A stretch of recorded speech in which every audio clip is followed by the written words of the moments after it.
to the fifth in my video series called How to Create a Life You Love. And it's Friday morning, last Friday in September. The sun is shining, as you can hear the birds are singing here in County Down. It's about 9:30 in the morning and I'm feeling a little overwhelmed. So I wanted to talk a little bit about how to deal with overwhelm, or how I deal with overwhelm, and also how I deal with transition, because the transition is what's causing the overwhelm. So as most of you know, I'm transitioning from one way of working for the last 11 years into a new way. And Tuesday night of this week saw I saw my last clients, and I finished my last 12-month course, which I've been running for 6 years. And so in theory now, I have all this freedom, I have lots of space, and my new life has actually started. And yet I'm feeling quite overwhelmed, and have been for a couple of days. And it's a mixture of things. One is that I actually have an awful lot to do at the moment. There's just lots between, just finishing up the old way of being and starting the new way of being, and finding my way in that as well, because what I really want is to only work part-time. Not to be working all the hours of every day. That's very much in my heart. I'd love to be just working preferably 3 or 4 hours a day from my laptop, making the most of any decent weather that we have, or any decent weather we have wherever I am in the world, and spending the rest of my time doing the things that I love doing. And yet my experience of the last couple of days has not been that. It's been that I've been kind of stuck, well, not stuck in front of my laptop, but I have spent a lot of time on the laptop, and I haven't been getting out to do the gardening that I want to do, and silly things like that. I mean, I'm talking first world white girl problems here.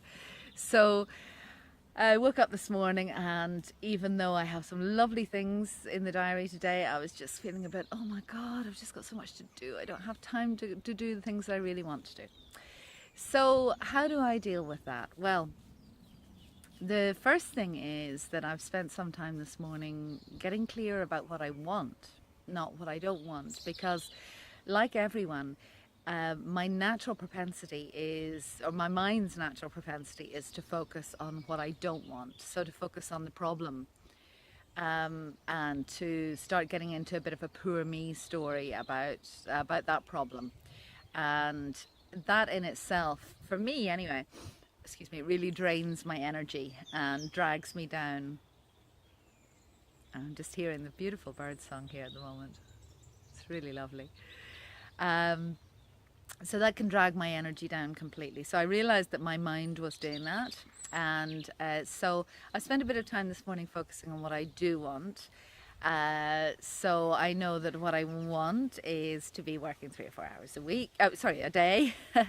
I want to be doing stuff that I love doing. I want to be creative in my work. I want to be spending time out in the garden and in nature. I want to have more time to read. I want to have a proper break. I've been feeling a little bit, we've been very busy. We've been creating a whole new website for the last few weeks, so it's been a very busy time. So I realise I'm tired as well. And of course, for me, like most of you, when I get tired, that's when my mind can start playing tricks on me. I believe quite strongly that we don't just have an immune system in our bodies, that we also have an immune system in our minds. And when we're feeling great, when our energy is up, when we're looking after ourselves, when our energy is up, our minds can batter away or push away any negative thoughts, and we can deal with situations much better. But when we're tired, that's when the negative gremlins get in. It's like the germs get into your immune system when your immune system's depleted. So when your mental immune system is depleted, when you are tired mentally or emotionally, that's when some of the negativity can get in. So staying focused on what you want instead of focusing on what you don't want, and really getting very clear about that. Get your journal out, start doing some writing about that. Really focus your mind on what it is that you want instead. And then the second thing, which is just my kind of natural set point for when I'm feeling like this, is to go on a rampage of gratitude.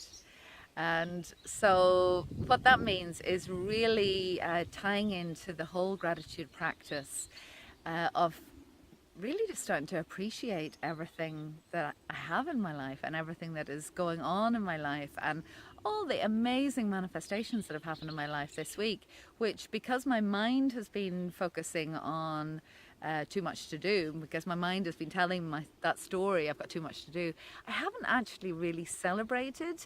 First of all, the transition that I'm going through. I didn't really celebrate the fact that Tuesday night was the end of an era for me.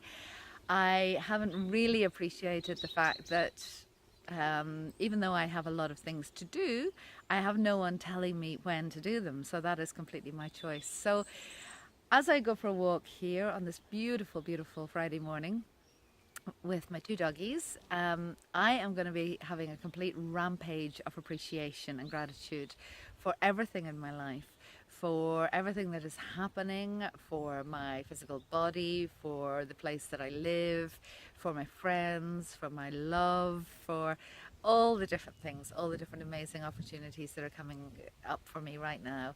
And that's how I recalibrate myself. That's how I recenter myself when I'm going through periods of transition and when I'm feeling a little overwhelmed with everything.